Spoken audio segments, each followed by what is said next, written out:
Hi and welcome to the Surf Academy UK podcast. I'm your host Ross James. This podcast is to help surfers of all levels up their game through coaching and training.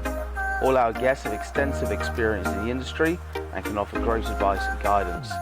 So whether you're a beginner, weekend warrior or just love to be in the water, follow us on this journey and don't forget to like and subscribe. Stay stoked and stay healthy.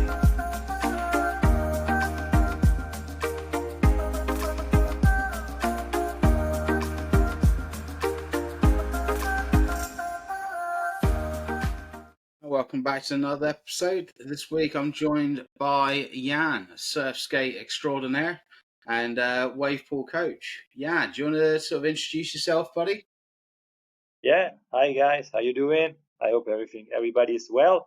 My name is Yann Imboden. I am from Switzerland. I start with skateboarding a couple of years in the 80s, end of 80s, beginning of 90s. And after I was professional in snowboarding. I start with slopestyle, bigger, and after I start, I think, more than 40 World Cups in half pipe and some in border cross, snowboard cross.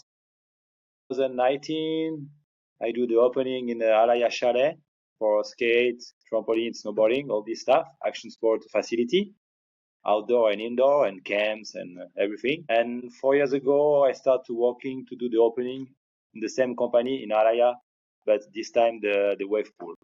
And I was working there 3 years, 3 seasons. I like surf coach, lifeguard, everything. Surf school. And Thanks. so did you find, so is that how you got into your surf skating? Surf skating, I start like 5 or 6 years ago.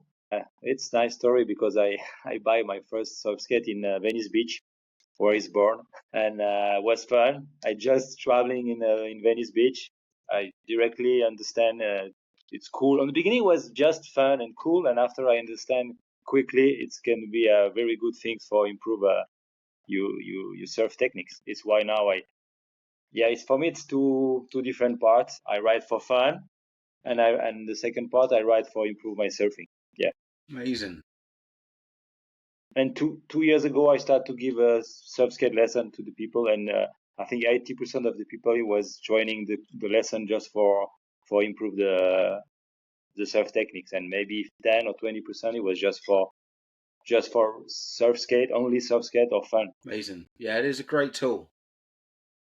I think as long as you're doing it correctly, then it can really help improve your surfing. What would you say is, obviously you've done a few different sports. The skateboarding, surf skating is a bit of a blend between surfing and skating, and then you got the snowboarding.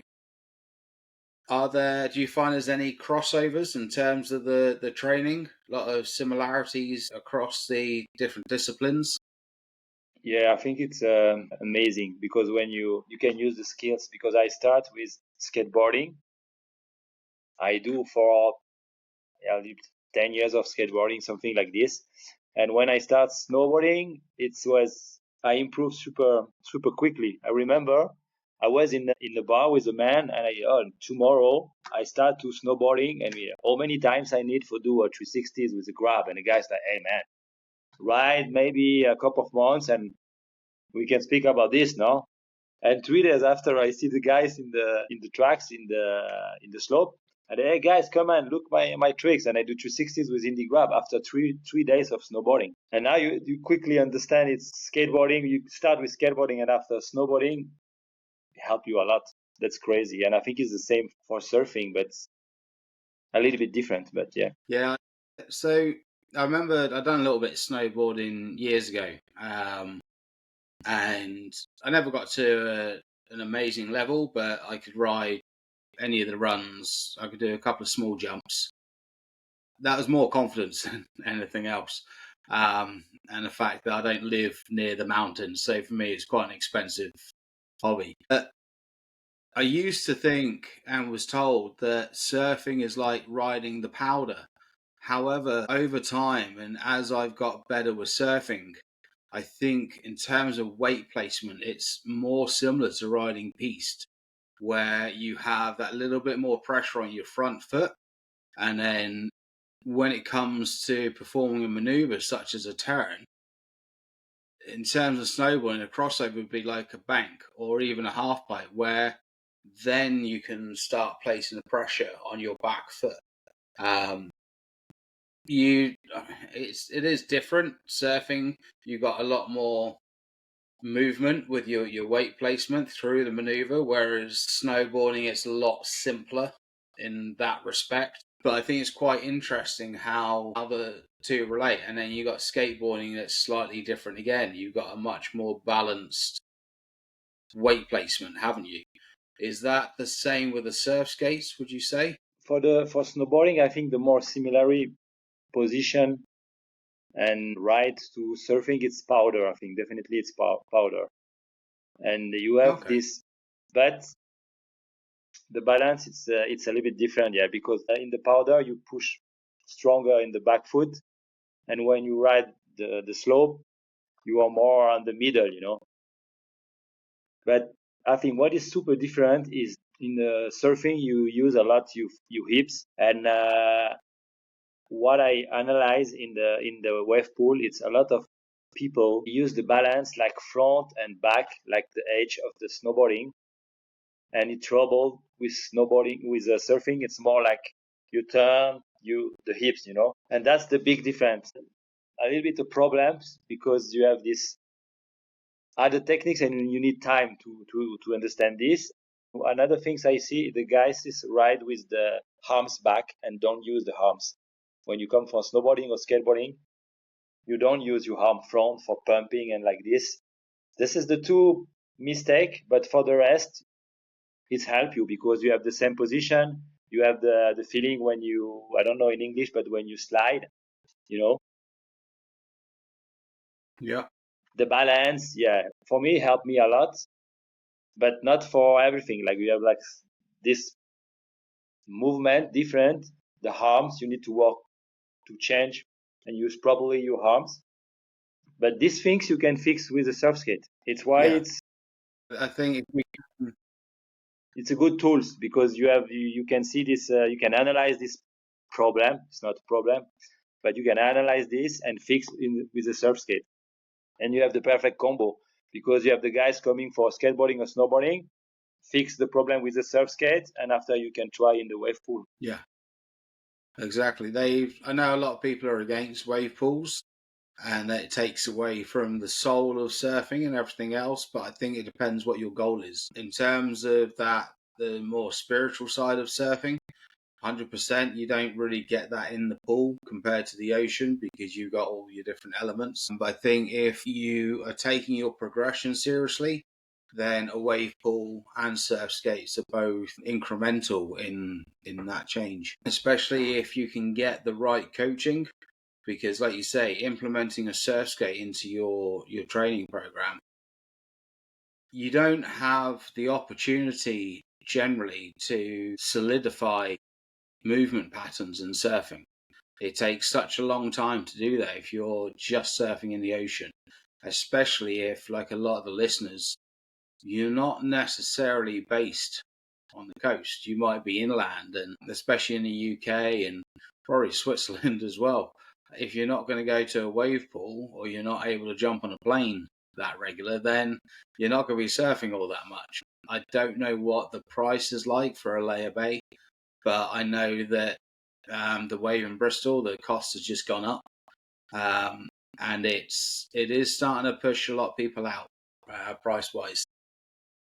More people are going back to the ocean as their main form of surfing, which is great. But in terms of progression, it's a much longer route. I think if you can, everyone's got some concrete or tarmac somewhere. There's a skate park probably within 10 miles of your house if you look. It might not be fantastic, it might be a cheap council metal park, but if it's got a quarter pipe, you can learn plenty.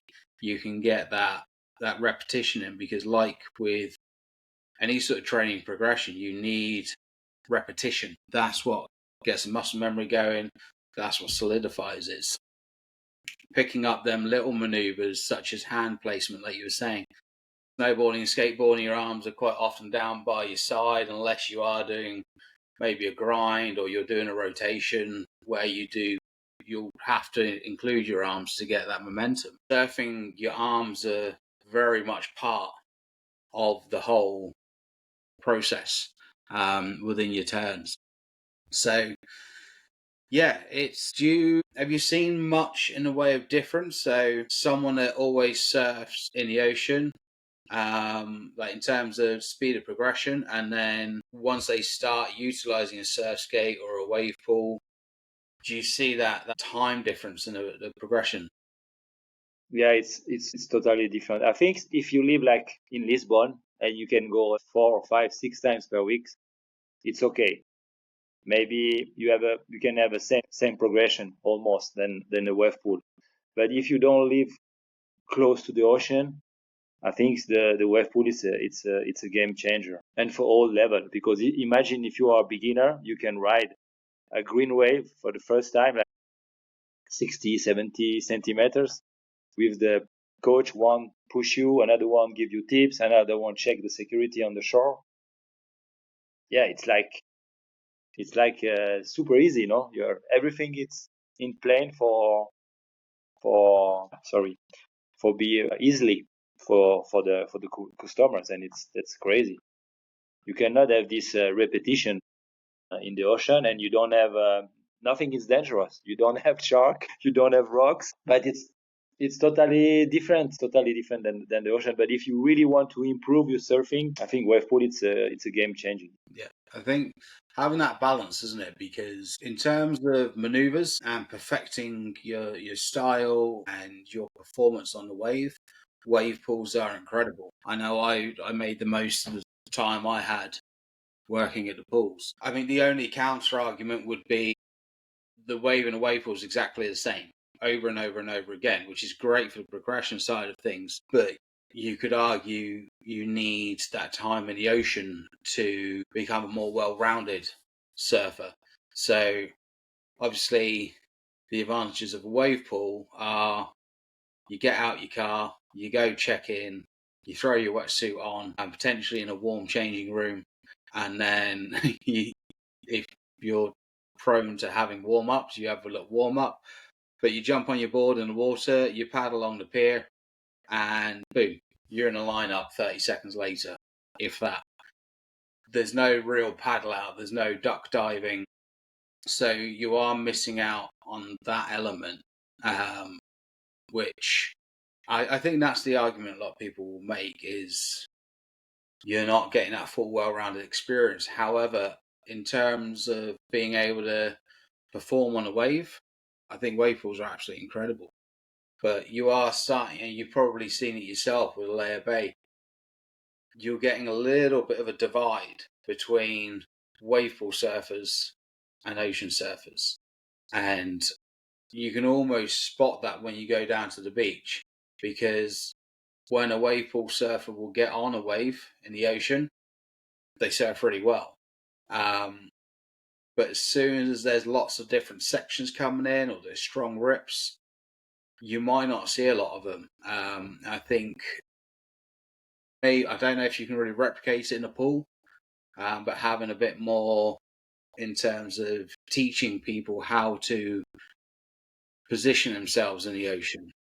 Obviously, in a pool, it's great. You're like, yeah, here's the markers on the wall, sit 1 meter away from the wall, and just in front of the blue marker for this wave and such for the next. And it's great. Whereas in the ocean, you really need to triangulate your position. So I heard a while back, I'm still not super savvy with surf skates yet. I've had a few goes. I think they're great fun. I had to go on one with one of the other coaches at the Wave in Bristol to help really perfect my bottom turn. But one thing I was looking up was you used to have something called a carve board, which was a design by Brad Gerlach and his dad, I believe. And they were saying how because the turning point is more in the center of a board, similar to surfing, whereas on a lot of the bigger brand surf skates, like Yao, Carver and such, you're pivoting off that front truck, aren't you? Which isn't quite, I mean, we're talking minute details now, but is not quite the same as surfing. So how would you have you had to go on one of the old carve boards out of curiosity? No, I try Yove, Carver, and I don't remember another one. I tried 3 or 4 different systems, but I remember a guy was coming in the wave pool. I don't remember the name of the brand, but it was a German brand. And this system, he was more using the back foot, and I think it was better than the other one for like if you want to rock like bottom turn or something like this. But when I teach people, I explain when you surf, you push more. Momently you turn, you start to turn, you push more, you weight on the back foot. And I explain people when we do the lesson in surf skate to try to do the same, because I think you can change this I don't know if attitude, if you use this in English. If you do this, you can change, because on the beginning the people don't have never do the surf skate lesson. You only use the front foot and do like a small snake, And after you need to explain, guys, don't use your front foot. Use only your back foot. And yeah, it's right. It's not totally similar to surfing, but I think you can fix the problem with this. And I explained it to the people. Try to only use your back foot for the balance for turn. No? Yeah. I think that's it. It depends on the style of surf you're doing as well. Like if you're able to generate plenty of speed, which is where surf skates can come in really useful to start committing that muscle memory. Because if you're doing a big turn on a surfboard, your weight's transferring through the turn. So you want plenty of weight on the front foot. You're driving with the back, but you want that pressure on the front to keep the nose down and utilize the rocker of the board so as you come through. But I think, and again, this is where surf skates can help. A lot of people will surf quite flat and they're trying to turn, but the board, you're not getting on rail. And that's where the rocker comes in. So for those that don't know, the rocker is the bend in the board. It might not quite look like that. But as you come down, that's what helps keep the nose out of the water. And you can wrap back round, and that will help generate the speed because of the way the water's moving up the face. That sort of grabs the rail and helps, and the fins, and helps push where you need to go. So with the surf skates, by setting up your cones or your little pivot points, you can sort of get people to compress low enough, not reach for the cone, but can get low enough on the board that your hand happens to be low enough, which will then help you get on rail and then perform the maneuver. So at least that way, when you do end up in a wave pool or in a sea, you've got that, you know what that feels like. You can feel like I'm not as low as I was on the surf skate. Okay, next turn or next wave, I'm going to get myself a lot lower. And I think if you can get that videoed as well, like video analysis is really underutilized, I think, in the general public. Obviously, in terms of those that take the surfing a little bit more seriously, or their competition, sponsored pros, there's always going to be someone with the camera, and to see yourself surf, it can be humbling. But if you can get past that, then it becomes one of the best tools you can get. You can take that and go, right, okay, yeah, I'm really not getting low enough in my turns. My board's still relatively flat. And then you can come to someone like yourself and go, Yann, I'm surfing flat. I'm not getting low enough. Here's the video. And then actually just get to practice on some concrete, on some tarmac. Because as we said, you can find that anywhere. You can even go on flat land and still figure your turns out. You don't necessarily need a ramp.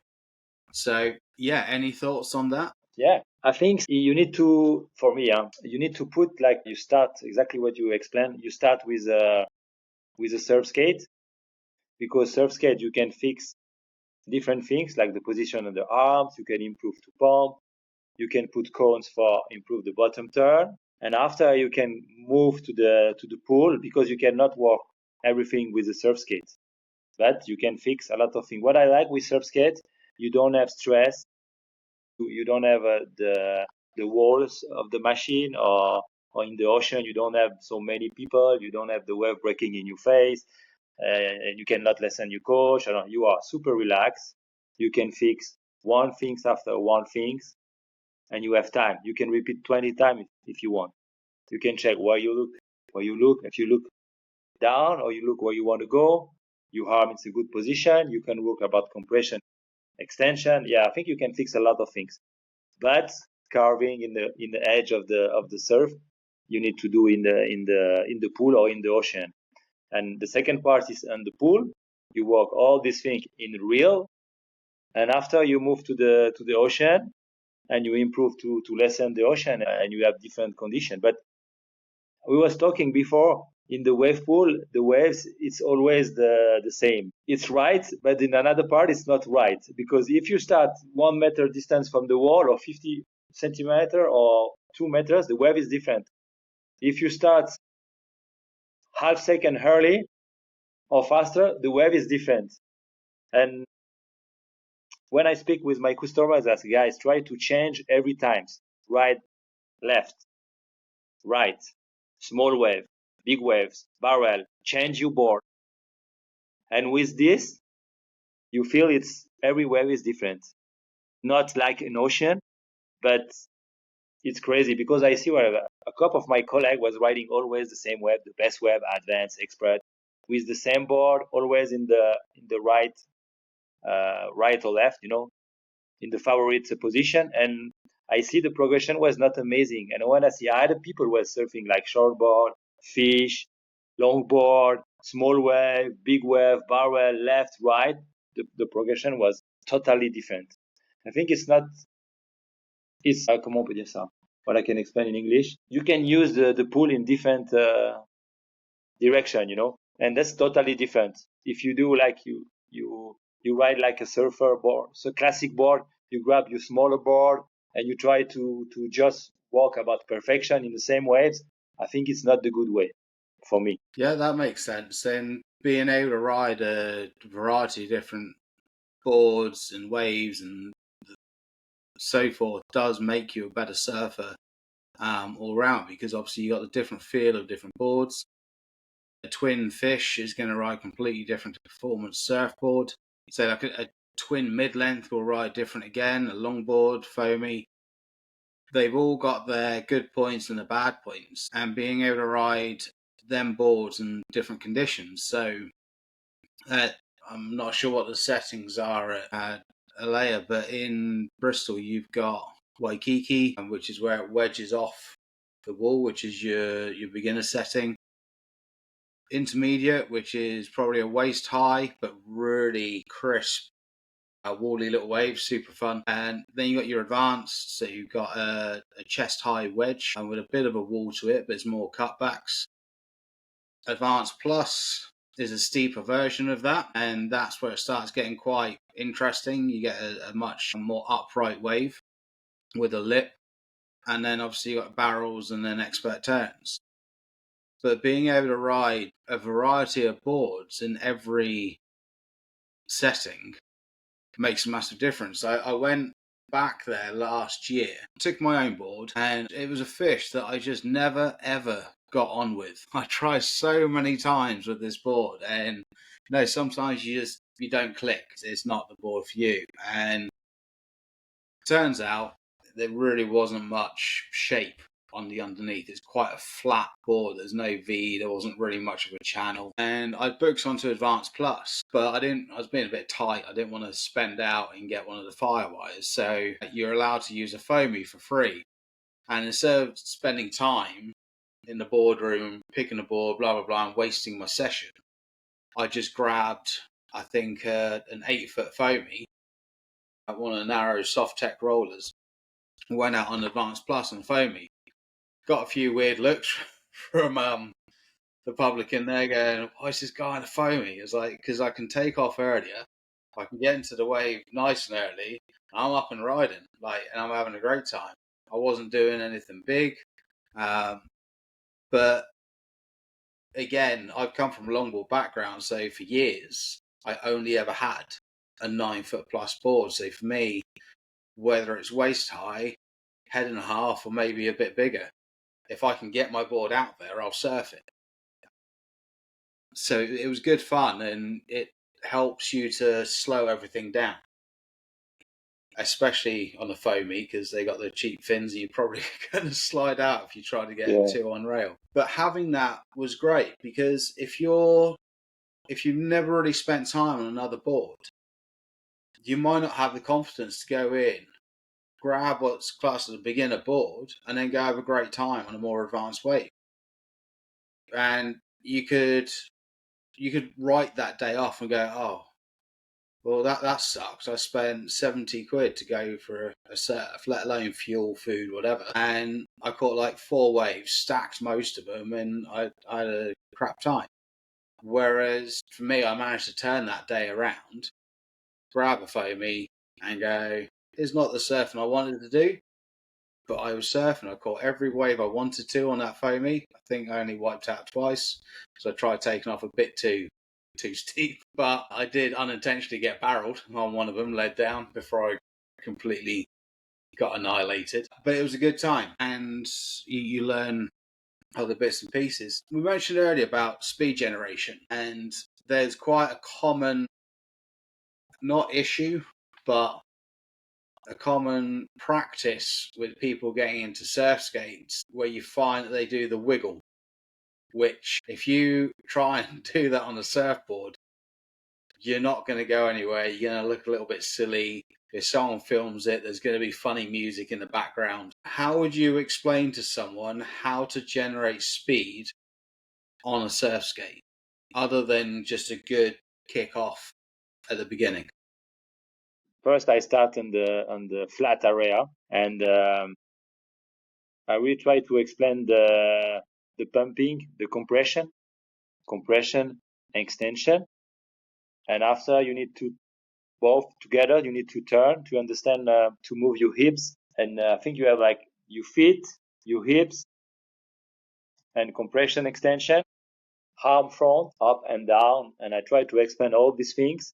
And I remember a girl was never pumping in the wave pool.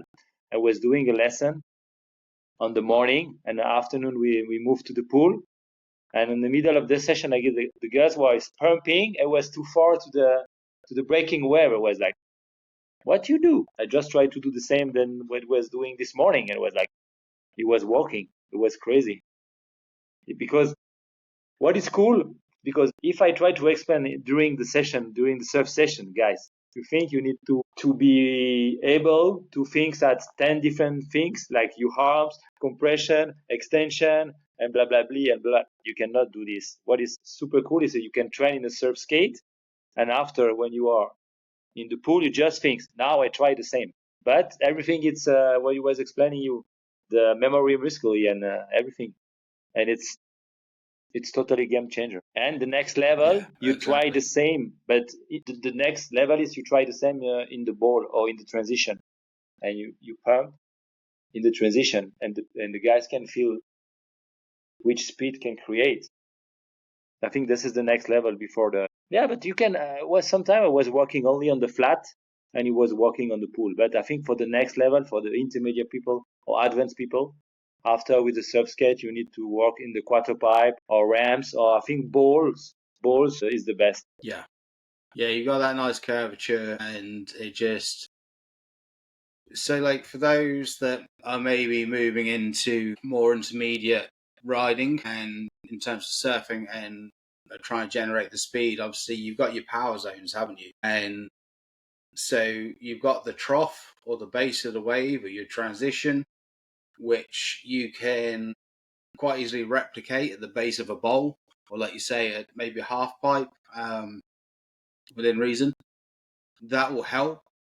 But you can also use a top power zone, which is a similar process, but obviously you can't really ride just the top half of a bowl or a half pipe. But you take the same theory from the base of the wave and just take it to the top. So your top sort of third of the wave. If people look at the shape of it as it's coming up, all the power is here, right in the curl of the pocket. That's why we surf. That's why we do the cutbacks to get back to that proper the main power zone, you'll see. Let's take the Brazilians because they're the main sort of lead runner for the aerialists and can just magic speed out of nowhere. They're in that top section generating, using the gravity and the force of the wave. Because obviously the water's running up the whole time. And then as it gets to the top, you got this nice powerful lip.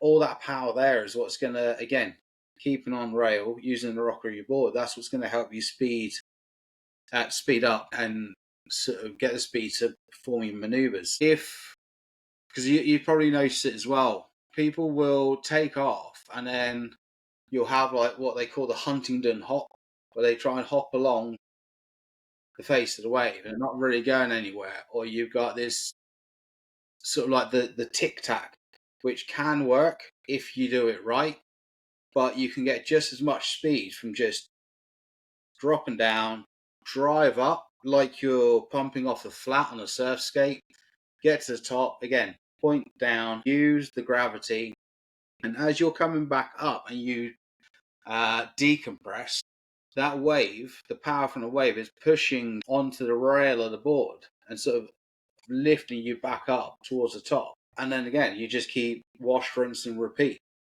That's going to give you that speed. So yeah, if you can get yourself into a bowl and use that transition there, you'll be surprised. And one thing people will remember is going from taking off on a whitewater wave to taking off on a green wave for the first time. That increase in power is almost as soon as that first time you line your board up down the line of the wave, you're like, whoa. Like, you get that little increase, don't you? And you're like, I'm flying. Did anybody see that? Like, I got so much speed. I have an example about this. I was explaining to the customer Yeah. in the free session, because it's a free session, but every time you give some tips, because it's more interesting. And I explained the guys to do compression extension. I explained him, and the next wave, he was super fast, and he missed the top of the wave, and he passed. And he was, I'm sorry. I said, no, it's right. It's right. Because you was pumping on the compression extension and the right moment properly, and you come to the top of the wave with plenty of power. And it was the first time for you. It's normal. You go straight and you pass the wave, but the exercise, it's all right. And the guy was, wow. And after 2 or 3 times, he was doing the turn on the top and was like, thanks, Yann. It was a game changer. That's crazy. Yeah. Yeah, once you've figured out speed on a surfboard, that's when your surfing really opens up, because you just can't. This is where the humbling videos come in, isn't it? Like, you'll think you've got somewhere, but before you've really learned to generate speed and you're just trying these big turns, you look back, you see the video, and instead of you think you've done a Joel Parkinson roundhouse, you go all the way up, you're looking at the slow, flat, bang, carrying, you're like, no, you must have missed that wave. It's like, no, I'm really sorry. Like, that was your big wave. I know I've had it. I was out in Spain, and there was it was 2014, and I was doing a few turns, and I was surfing all right, but I had a coach out there, and he said the problem was that I wasn't putting enough pressure on the front foot through the turn. So I was doing all the turns, but I wasn't able to link the turns up. So I wasn't doing that along the way. It was sort of a bang, turn, bang, pump, turn, pump, turn. It wasn't really smooth. There was no real flow. Sort of stop, start. So once I then figured out the speed generation, absolute game changer, to the point that I was almost worried I was going too fast to do a turn. I was like, whoa, this is a bit, I'm absolutely flying. And it was great for learning floaters. But yeah, it took me a while to get the confidence up to then go, right, now I'm doing what feels like Mach 10. I need to start turning and performing some maneuvers.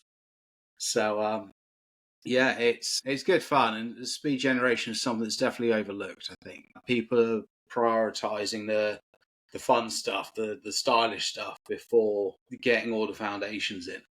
Would you agree? Yeah, I totally agree. I see so many people as want to try every week's a bigger wave, a bigger wave, a bigger wave, a bigger wave. Just like Waikiki, Mali. Yeah, man, keep your time, keep your fundamental really good, and after you have a better and longer progression. And the second mistake I see, the people want to grab a small board, and it was exactly what he was explaining. Sometime for fun, I was like a 6-6 for me. I was riding the 6-6 and was doing barrel for the customer. Understand? Hey guys, you don't need a performance board for do a barrel. You can do with the for me. And the guy was, what the fuck? And yeah, don't relax. Go step by step. Try every board, every session, right, left, for me, fishy, carbon, epoxy, PU, right, everything. And you can build you experience, you surf, you feeling, you can improve a lot of things. And it was is interesting in the pool because sometime I grabbed 3 boards during the same session. I prepare everything, the leash, tack, I wax everything. I ride 20 minutes. I get out, I grab my board, I come back, I ride, and I have this feeling. I ride 3 different sessions in the same. It's yeah, you need to be open and you need to try a lot of different things in the wave pool. And I think it's the same in the surf skate because you have time. You can improve to do a laid back in the quarter pipe. You can try a lot of things, and that's cool. And you have time. Yeah, exactly. If you, like you said before, if you stick with one thing and you just keep repeating that, you'll get good on that one thing. But if a situation changes, you're not that well adapted to change with it. You need to be able to go, you get to the beach, you've really wanted to try out your longboard, but it's head and a half, double overhead, and it's a beach break. Am I really going to want to try and paddle out a longboard through all of this? Probably not. I'm going to take a smaller board today.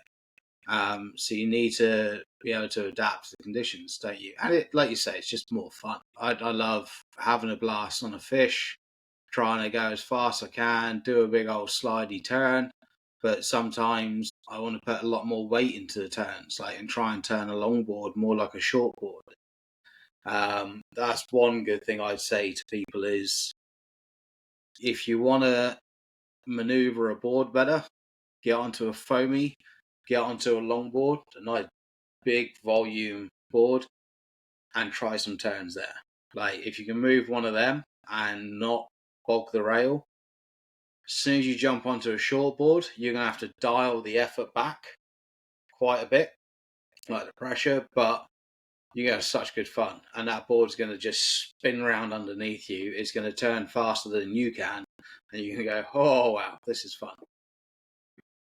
Yeah, get on as many different pieces of equipment as you can.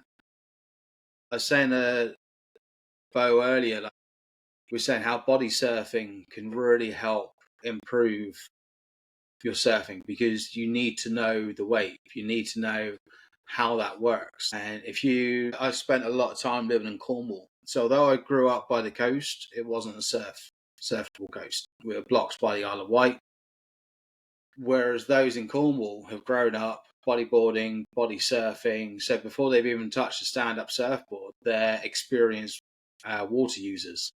And they know how the waves work. They know where the power zones is. They might not consciously think about it, but it's in the back, like because they've spent so much time there. So if you can increase your water time, just in general, get in there, use your body, use a bodyboard, use a shortboard, a foamy, whatever you have, go and have a blast. Like if you can figure that out, that's really going to help push your surfing even further again. If you could offer one, oh, go on. Exactly. Yeah, it's you got to enjoy what you do. Yeah, yeah, I agree. I found working, especially at the wave, because it's the same cove technology as a layer bay. You can get on that pier in the middle, and you could be watching maybe 40 surfers in one session across the two sides, and you can see so much at one time. I think as far as becoming a better coach is concerned, it's like gold dust. Like you can pick up good points, bad points, common paddling issues, how people position themselves. And with like the wave pool can be really good at highlighting in particular sort of elements from different surfers because it's like a blank canvas. It's not like you go out at the beach, even like take Morocco a few weeks back. We had days where Anchor Point was just absolutely firing for the Tagazu Pro, and the waves were pretty consistent. However, each wave had its own individuality. Whereas, so you had to adapt to that wave. Whereas in the pool, you can take off at the same spot, same position, and you know that pretty much that wave is going to be, you're going to do almost the same. You can make it almost perfect. So you can tell apart two different surfers that surf very similar. They will still have their differences. So to see it from that sort of perspective, you can go, okay, well, you can see how a surfer's trying to think, what's going through their mind, how they're going to read that wave. And you'll see some that will go, okay, well, I've had 3 or 4 waves now. I'm 20 minutes into the session, and I've seen that this guy is just going up, bang, up, bang, up, bang. Whereas we've got another surfer that's taking a high line from the start, pump, pump, pump, big wrapping cutback into a big turn, and then they might just pump off the back. So you've got the same wave, exactly the same wave, but 2 different surfers surfing it in 2 completely different ways. And it's nice to see, it's almost like an artist's perception of it from that point of view, isn't it? So, yeah, and to be able, yeah, yeah, exactly. So to see that can help, I think, as a coach, just show that people are completely different, and what you think might suit one person isn't going to suit the next. So you can adapt how you teach that person, how they're going to progress, and then sort of give that sort of bespoke individual training to your client or your student. Yeah, yeah, yeah. It's great from both perspectives, isn't it? And to be able to give that immediate feedback as well, rather than having if you're at the beach and you give a whistle or a wave, you're like, right, come back in, and then you go, right, on the next one, do this, but you might not have a wave that really offers that me for the rest of the session.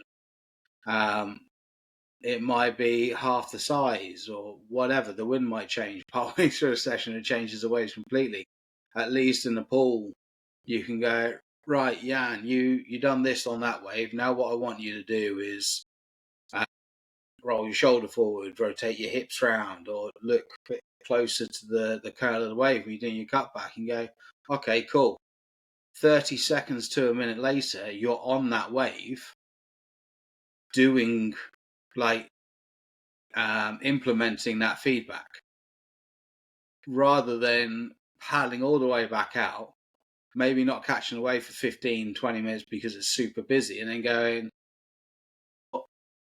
what did he say? I can't remember what he said to do. Like, it's immediate. And then obviously you can have a sit down afterwards, go through some video. So you've had that immediate feedback there and then, and anywhere between 12 and 20 waves of practice. And then not only have you got that, but you've sat down afterwards with everything fresh in your mind, and it's almost finishing touches rather than bombarding a student with information about the entire session and going, right, blah, blah, blah, blah, blah, blah. Here's your list. We'll go away. We'll do that. You can just go, right, well, you ticked this off straight away and you've done that one. That's perfect. So here's 2 things I want you to focus on for your next session. So the amount you can accomplish in 1 hour or 1 hour and a half with some feedback is incredible. So If you were to give one piece of advice, because I've just noticed we're coming up to the hour, for anyone trying to progress, what would that advice be? Yeah, I definitely have to agree. So if people want to get hold of you, if they find themselves over your corner of the planet, where can they find you? Where can they reach out to you? Perfect. Well, mate, it's been brilliant finally managing to have a sit down with you. And yeah, I'll have to get myself over to Switzerland at some point. Maybe. Yeah. Well, I don't know if I can do that one, but I will be there January, February, and March next year. And I'm planning on doing a few bits whilst I'm there. Make the most of my poor UK passport now. There's not much use in Europe for long-term journeys anymore. But yeah, make the most of the 90 days. So but yeah, we'll sort something out for sure. But yeah, thanks again for coming on, Yann. It's been an absolute pleasure, and hopefully get you on for another episode. Yeah, no, 100%. It's your English better than any language I speak, mate. So probably better than my English. Perfect. Cheers, Yann. Hi, I really hope you enjoyed that podcast. If you're interested in anything the guest has to say today, then please have a look in the description for their links. Please feel free to like, share, and subscribe, and we'll catch you in the next episode.